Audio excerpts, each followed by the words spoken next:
Hi friends, ఎలా ఉన్నారు? Welcome to space interior guide. మనం ఈరోజు తెలుసుకోబోయే విషయం ఏంటంటే వాట్ ఈజ్ డబ్ల్యూపీసీ, డబ్ల్యూపీసీ అంటే ఏంటి అనే విషయం గురించి తెలుసుకుందాం. అయితే ఈ డబ్ల్యూపీసీ అంటే ఏంటి, దాంట్లో ఏం ప్రోడక్ట్స్ దొరుకుతాయి, అది ఎలా తయారు చేస్తారు అనే విషయం మనం చాలా సందర్భాల్లో మిగతా డిస్కషన్స్తో కలిపి దీన్ని మాట్లాడుకోవడం జరిగింది. అయితే చాలామంది మనకి అసలు డబ్ల్యూపీసీ అంటే ఏంటి అనేది విడిగా, అది ఎలా తయారు చేస్తారు, ఏ ప్రోడక్ట్స్ ఉంటాయి, దాన్ని ఎలా మేక్ చేసుకోవచ్చు అనే కాన్సెప్ట్ గురించి విడిగా అడుగుతున్నారండి. ఓన్లీ డబ్ల్యూపీసీ అంటే ఏంటి అనే దాని గురించి. అందువలన ఈరోజు ఓన్లీ ఇవాళ డబ్ల్యూపీసీ అంటే ఏంటి అనే దాని గురించి మాత్రమే మనం తెలుసుకుందాం. సో ఇప్పుడు వాట్ ఈజ్ డబ్ల్యూపీసీ? డబ్ల్యూపీసీ అంటే వుడెన్ పాలిమర్ కాంపోజిట్స్. మళ్ళీ ఇంకోసారి చెప్తున్నా అండి, వుడెన్ పాలిమర్ కాంపోజిట్స్. సో దీంట్లో డబ్ల్యూపీసీలో 2 టైప్స్ ఉంటాయండి. ఒకటి ఎంపీసీ, రెండోది డబ్ల్యూపీసీ. ఎంపీసీ అంటే మినరల్ పాలిమర్ కాంపోజిట్స్, డబ్ల్యూపీసీ అంటే వుడెన్ పాలిమర్ కాంపోజిట్స్. సో రెండిటికి వేరియేషన్ ఏంటంటే డబ్ల్యూపీసీలో వుడెన్ పౌడరు మిక్స్ అవుతుందండి. సో ఎంపీసీలో వుడెన్ పౌడర్ మిక్స్ అవ్వదు. సో ఈ డబ్ల్యూపీసీలో వుడెన్ పౌడర్ మిక్స్ అవటం వలన ఇది జస్ట్ లైక్ ఒక ఐవరీ లేదా డార్క్ ఐవరీ కలర్లో మీకు వస్తుంది. కొంచెం లైట్ ఎల్లోయిష్కి అండ్ మనం తెలుగులో మాట్లాడుకోవాలంటే గోధుమ రంగుకి మధ్యలో వస్తుందండి. ఈ ఎంపీసీలో ఈ వుడెన్ పౌడర్ అసలు కలపకపోవటం వలన ఇది ప్యూర్ మినరల్ పాలిమర్ కాబట్టి ఇది ప్యూర్ వైట్ కలర్లో ఉంటుంది. సో వైట్ కలర్లో ఉండే, కంప్లీట్ వైట్ కలర్లో ఉండే బోర్డ్స్ని మనం ఎంపీసీ అంటామండి. సో ఐవరీ కలర్ కానీ లేకపోతే గోధుమ రంగులో కానీ డార్క్ ఐవరీ కలర్లో కానీ ఉండే వాటిని మనం డబ్ల్యూపీసీ అంటామండి. సో ఈ రెండిటికి తేడా వుడెన్ పౌడర్ మిక్స్ అవ్వటం అవ్వకపోవటం, ఈ రెండిటికి అదేనండి తేడా. సో ఇప్పుడు మనం డబ్ల్యూపీసీని ఎలా తయారు చేస్తారనే దాని గురించి తెలుసుకుందాం. సో డబ్ల్యూపీసీని వుడెన్ పౌడరు మరియు కొన్ని రకాల పాలిమర్ కాంపోజిట్స్, అంటే మనం పీవీసీ గుళికల టైప్ వస్తాయండి. సో వాటిల్లో హై కాంపోజ్డ్ పాలిమర్ మెటీరియల్స్ కొన్ని, మరియు వుడెన్ పౌడర్ అని మనకు దొరుకుతుందండి. అంటే మనకి దొరికే ఈ మన మారుజాతి కర్ర కావచ్చు, లేకపోతే ఈ రంప పొట్టు కావచ్చు, వుడ్కు సంబంధించిన ఏదైనా సరే పౌడర్ క్రష్ రూపంలో మనకి అవైలబిలిటీ ఉంటుంది. ఆ క్రష్ పౌడరు ప్లస్ ఈ పాలిమర్సు, ఈ రెండు కాంపోజిట్ చేయటం వలన మనకి కంప్లీట్గా ఇప్పుడున్న హై టెక్నాలజీ మిషనరీ మీద మీకు అవి రెండు మిక్స్ చేయటం ద్వారా కొన్ని కెమికల్స్తో ఇవి యాడ్ అవటం ద్వారా హై కంప్రెషన్, హై ప్రెషర్తో ఇవి కంప్లీట్ మౌల్డ్ అయ్యి మనకి షీట్స్ రూపంలోను, లేదా బ్లాక్స్ రూపంలోను, లేదా కంప్లీట్ ప్లాంక్స్ రూపంలోను, ఇలాగా రకరకాల అప్లికేషన్స్ని బట్టి మనకి సాలిడ్ ఫేస్లో ఇవి రెడీ అవుతాయండి. అఫ్కోర్స్ హాలో రూపంలో కూడా రెడీ అవుతాయి. బట్ హాలో రూపంలో అంటే లోపలంతా ఖాళీగా ఉండి ఒక పైప్ లాగా రెడీ అయ్యే వాటినేమో కంప్లీట్ ఎక్స్టీరియర్ అప్లికేషన్స్లో వీటిని వాడతారు. దీంట్లో కూడా rigid PVC and foam board అని 2 రకాలు ఉంటాయి. ఫోమ్ బోర్డ్ అంటే ఖచ్చితంగా ఒక ఫోమ్ రూపంలో సాలిడ్గా ఈ particular WPC and wooden powder plus polymers కలపటం ద్వారా రెడీ అయ్యేదాన్ని మీరు ఫోమ్ బోర్డ్స్ అంటారు. అండ్ రిజిడ్ పీవీసీ అంటే దీంట్లో ఇంకా హై స్ట్రెంగ్త్ అప్లికేషన్స్ వాడటం వలన దీన్ని రిజిడ్ పీవీసీ కింద ఫామ్ అవుతుంది. ఈ రిజిడ్ పీవీసీ అనేది చాలా స్ట్రాంగ్ ఉంటుంది అండ్ దీన్ని కంప్లీట్గా ఎక్స్టీరియర్ అప్లికేషన్స్లో మాత్రమే దీన్ని వాడతారు.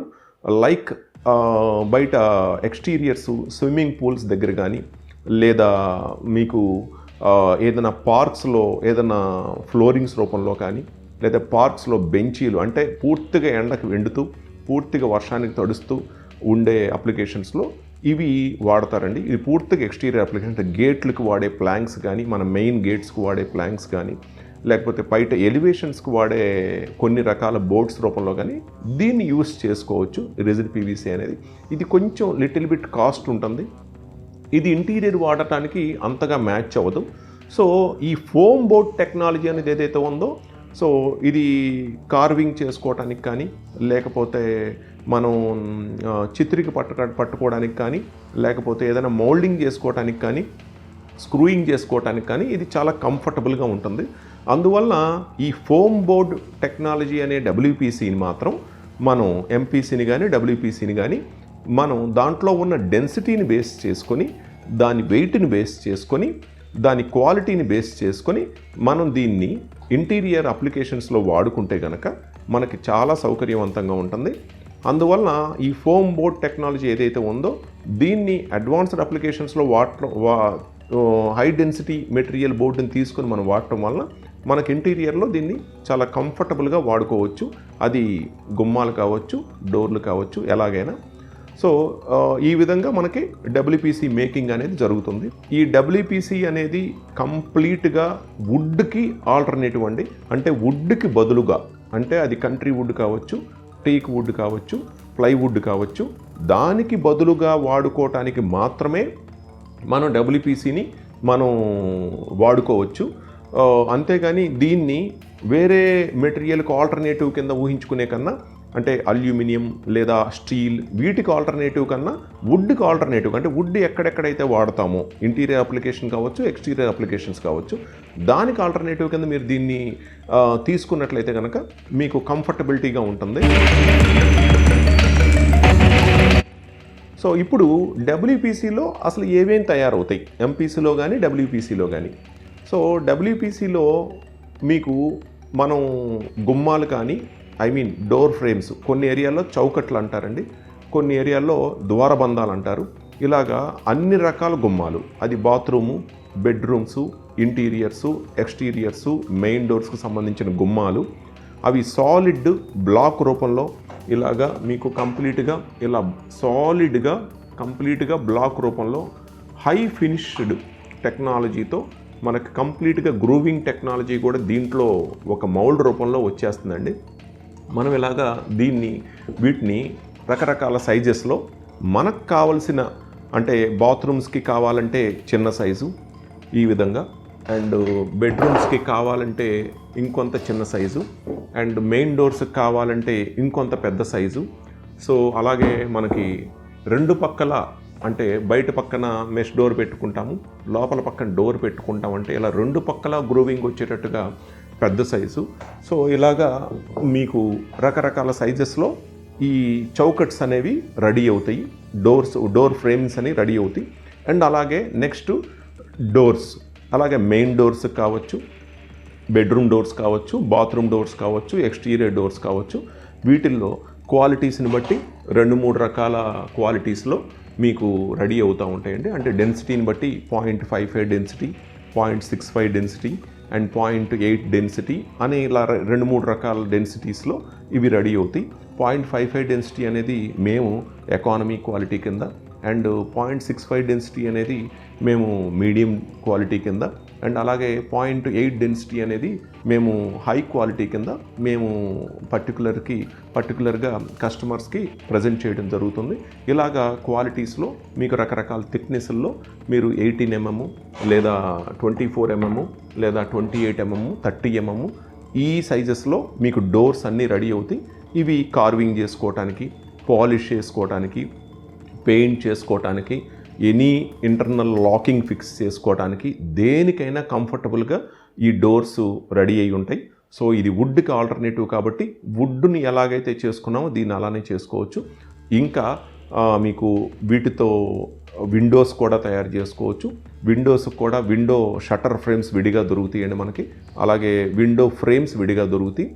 అండ్ అలాగే WPCలో ఇంకా షీట్స్ కూడా తయారవుతాయండి. ఈ షీట్స్ అనేవి పర్టికులర్గా మీరు ప్లైవుడ్కి ఆల్టర్నేటివ్ అనుకోవచ్చండి. ఇప్పుడు వరకు మనం చెప్పుకున్న డోర్లు కానీ, ఫ్రేములు కానీ, విండోస్ కానీ ఇవన్నీ మన కంట్రీ వుడ్కి, అంటే టేక్ వుడ్కి కానీ కంట్రీ వుడ్కి ఆల్టర్నేటివ్ అనుకుంటే మీకు ఈ షీట్స్ అనేవి, సో ఇలాగా షీట్స్ అనేవి ఇలా 18 mm థిక్నెస్లో మీకు 6 mm థిక్నెస్ దగ్గర నుంచి 8 mm, అలాగే 12 mm, అలాగే 17 mm, 18 mm ఇలాగా మీకు అప్ టు 30 mm వరకు మీకు ఈ షీట్స్ 4 feet by 8 feet సైజులో మీకు 4 feet by 8 feet సైజులో షీట్స్ రూపంలో ప్లైవుడ్కి లేదా మన MDF బోర్డ్స్కి ఆల్టర్నేటివ్ కింద మీరు దీన్ని వాడుకోవచ్చు, మీరు దీన్ని యూస్ చేయొచ్చు. వీటిని కూడా ఇంటీరియర్స్లో మనం కిచెన్స్కి కానీ కబోర్డ్స్కి కానీ ఇంటీరియర్ అప్లికేషన్స్లో దేనికైనా కానీ అంటే కబోర్డ్ వర్కులకి ఇంటీరియర్ మొత్తం మీద ఎక్కడైనా కూడా దీన్ని వాడుకోవచ్చు. అలాగే ఇంకా మీకు ఇంకా ఎక్స్టీరియర్ అప్లికేషన్స్లో వచ్చేసరికి మీకు ఇంకా ప్లాంక్స్ దొరుకుతాయండి. ఇందాక నేను చెప్పినట్టుగా రిజిడ్ పీవీసీకి దొరికినట్టుగా గేట్స్కి వాడే ప్లాంక్స్ కానీ, అలాగే ఇందాక నేను చెప్పినట్టుగా పార్క్స్లో బెంచెస్కి వాడేవి కానీ, అలాగే ఫ్లోరింగ్స్కి వాడేవి కానీ, ఎక్స్టీరియర్ ఫ్లోరింగ్స్కి వాడేవి కానీ, అలాగే వాల్ క్లాడింగ్స్కి వాడేవి కానీ, ఎక్స్టీరియర్స్లో ఎలివేషన్స్కి వాడేవి కానీ, ఇవన్నీ కూడా తయారు చేసుకోవచ్చు. అలాగే WPC వల్ల కానీ MPC వల్ల కానీ ఉండే మేజర్ అడ్వాంటేజెస్ ఒకటి టర్మైట్ ప్రూఫ్ అండి. తెలుగులో చెప్పుకోవాలంటే మనం చెద అనేది అసలు పట్టదు. రెండోది ఎందుకంటే ఇది పాలిమర్ కాంపోజిట్స్తో రెడీ అవుతుంది కాబట్టి ఇది చెద పట్టదు. రెండోది వాటర్ ప్రూఫ్ అండి, 100% వాటర్ ప్రూఫ్. ఎందుకంటే మళ్ళీ చెప్తున్నాను, పాలిమర్ అంటే అర్థం కాని వాళ్ళకి PVC మనం సింపుల్గా చెప్పుకోవాలంటే PVC అండి. పీవీసీ తయారయ్యేది ఈ పాలిమర్స్తో తయారవుతాయి.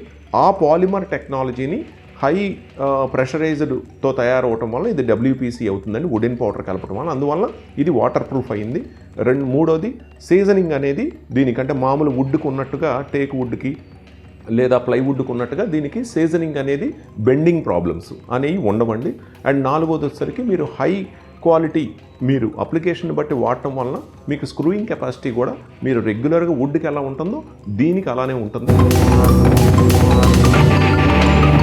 అండ్ ఇప్పుడు ఫైనల్గా మళ్ళీ మీకు చెప్పేది, చాలామంది అడుగుతున్నారండి దీన్ని మీరు ఎలా చేయాలి అండి, మేము ఇంట్లో ఈ గుమ్మాలు వచ్చినా ఈ డోర్లు వచ్చినా ఇది WPC కదండి, ఎలా చేయాలో తెలియదు మాకు అని అడుగుతున్నారండి. సింపుల్, మీరు WPC అంటే ఏదో ఒక కొత్త మెటీరియల్ కింద, అండ్ WPC అంటే దాన్ని ఏదో ఎవరు మామూలు కార్పెంటర్స్ ఎవరో చేయలేరు, మీరే వచ్చి చెయ్యాలేమో అనే ఉద్దేశంలో ఉన్నారండి. అది ఏం అవసరం లేదు. ఖచ్చితంగా ఇది ఈ వుడ్ పని చేసే అంటే కార్పెంటర్ పని చేసే టేకు పని కానీ లేకపోతే ప్లైవుడ్ పని, ఆల్రెడీ గుమ్మాలు తయారు చేసేవాళ్ళు కానీ, ఇలా ఏ ఆ పని తెలిసిన వాళ్ళు, కార్పెంటర్ పని తెలిసిన వాళ్ళు ఎవరైనా సరే దీన్ని ఈజీగా తయారు చేయించండి. పైగా కార్పెంటరీ పనిలో ఉన్న వాళ్ళే మొత్తం ఫినిషింగ్ చేసుకోవాలి. బట్ WPCలో ఏంటంటే ఆ మౌల్డింగ్ మొత్తం ఆల్మోస్ట్ ఆల్ రెడీగా ఉంటుంది కాబట్టి ఖచ్చితంగా వీళ్ళకి దీంట్లో చేయటం ఇంకా ఈజీగా ఉంటుంది. జస్ట్ మన సైజుకి తగ్గట్టుగా కట్ చేసుకొని ఫిక్స్ చేసుకోవటమే. అది డోర్ కావచ్చు, డోర్ ఫ్రేమ్ కావచ్చు, విండో కావచ్చు, కిచెన్స్ కబోర్డ్స్ ఏవైనా కావచ్చు. దీంట్లో వర్క్ లోడ్ తగ్గుతుంది అండ్ టైం సేవ్ అవుతుంది అండ్ మనకి లైఫ్ పెరుగుతుంది. ఇలా 3 అడ్వాంటేజెస్ ఉండటంతో పాటు మీకు లేబర్ ప్రాబ్లం అంటే ఈ టెక్నీషియన్స్ ప్రాబ్లం అనేది కూడా మీకు ఉండదు. ఎందుకంటే దీంట్లో ఆల్రెడీ రెడీడ్ ప్రోడక్ట్ అవడంతో మన సైజుకు తగ్గట్టుగా దీన్ని జస్ట్ కట్ చేసి ఫిక్స్ చేసుకోవడమే. దీంట్లో ఎటువంటి లామినేషన్స్ కానీ అలాంటివి కూడా ఏమి ఉండవండి. దీనికి మనకు నచ్చిన పెయింట్ కానీ మనకు నచ్చిన పాలిష్ కానీ మనం తర్వాత ఈజీగా అప్లై చేసుకోవచ్చు. సో కాబట్టి దీంట్లో ఎటువంటి మీరు అనుకున్నట్టుగా హ్యాసల్ ఫ్రీ అంటే టెక్నీషియన్స్తో కార్పెంటర్స్తో పిలవటం చేయించుకోవటం చాలా రోజులు పడుతుంది, చాలా టైం పడుతుంది, అనుకునే చాలా రేట్ అవుతుంది, ఇలాంటి అపోహలు అంటూ ఏమీ పెట్టుకోవద్దండి. ఖచ్చితంగా చాలా ఫ్రెండ్లీ మెటీరియల్ ఇది, నేచర్ ఫ్రెండ్లీ మెటీరియల్ అండ్ అట్లాగే కస్టమర్ ఫ్రెండ్లీ మెటీరియల్ అండ్ అట్లాగే డీలర్ ఫ్రెండ్లీ మెటీరియల్ కూడా. సో మనం చెక్ చేసుకోవాల్సిందల్లా మనం కేవలం క్వాలిటీని మాత్రం చెక్ చేసుకొని నిపుణుల అభిప్రాయంతో మీరు తీసుకుంటే ఎక్కడెక్కడ ఏది వాడాలో తెలుసుకొని అలా తీసుకుంటే ఇంకా బాగుంటుంది. అలాగే మీకు ఈ వీడియోతో పాటు దీనికి సంబంధించిన మిగతా వీడియోస్ కూడా కింద ఆల్రెడీ డిస్క్రిప్షన్స్లో మీకు ఆల్రెడీ ఇవ్వటం జరుగుతుంది. సో కాబట్టి ఆ డిస్క్రిప్షన్ ఫాలో అవ్వండి లేదా మీరు సబ్స్క్రైబ్ చేసుకోండి. మీకు ఇంకేమైనా సందేహం ఉన్నట్లయితే కనుక మీరు ఖచ్చితంగా మీ రిక్వెస్ట్ని కామెంట్ రూపంలో పెట్టండి. డెఫినెట్గా దాన్ని మేము మళ్ళీ నెక్స్ట్ వీడియోలో మీకోసం చేస్తాం. ఉంటాం మరి ఫ్రెండ్స్, బాయ్.